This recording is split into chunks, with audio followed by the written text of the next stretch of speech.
Bravd looked at the weasel and raised his eyebrows. "And that's it," said Rincewind.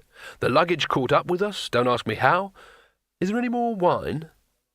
The weasel picked up the empty wineskin. "I think you've just about had enough wine this night," he said. Bravd's forehead wrinkled. "Gold is gold," he said finally. "How can a man with plenty of gold consider himself poor? You're either poor or you're rich. It stands to reason."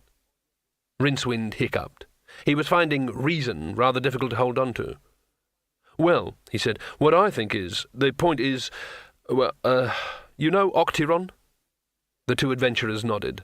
The strange, iridescent metal was almost as highly valued in the lands around the Circle Sea as sapient pearwood, and was about as rare. A man who owned a needle made of Octyron would never lose his way, since it always pointed to the hub of the Discworld. Being acutely sensitive to the Disc's magical field, it would also miraculously darn his socks.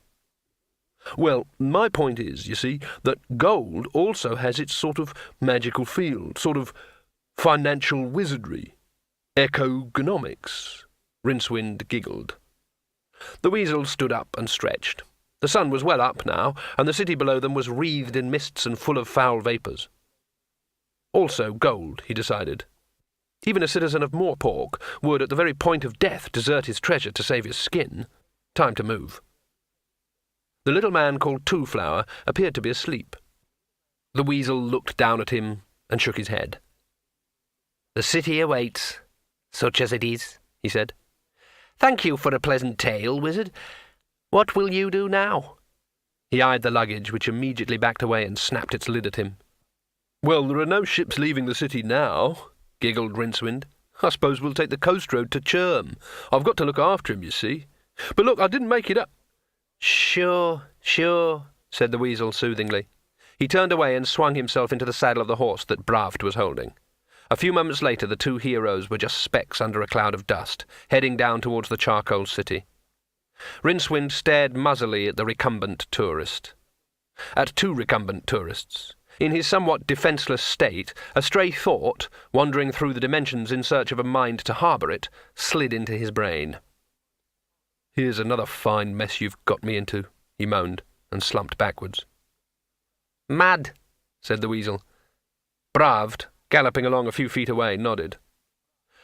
"All wizards get like that," he said. "It's the quicksilver fumes, rots their brains. Mushrooms, too." "However," said the brown-clad one. He reached into his tunic and took out a golden disc on a short chain.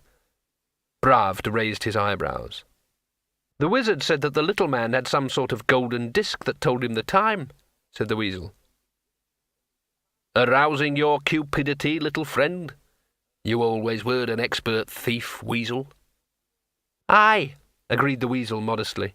He touched the knob at the disc's rim. It flipped open. The very small demon imprisoned within looked up from its tiny abacus and scowled. "It lacks but 10 minutes to 8 of the clock," it snarled.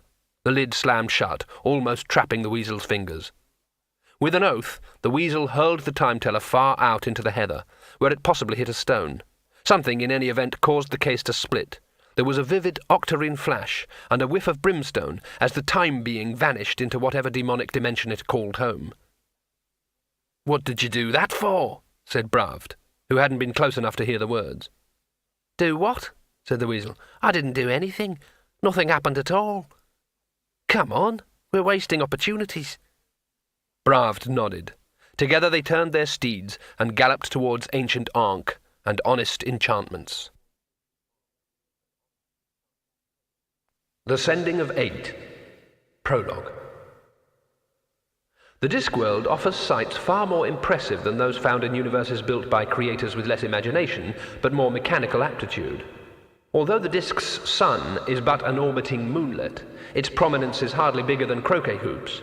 This slight drawback must be set against the tremendous sight of Great Artoon the Turtle, upon whose ancient and meteor-riddled shell the Disc ultimately rests.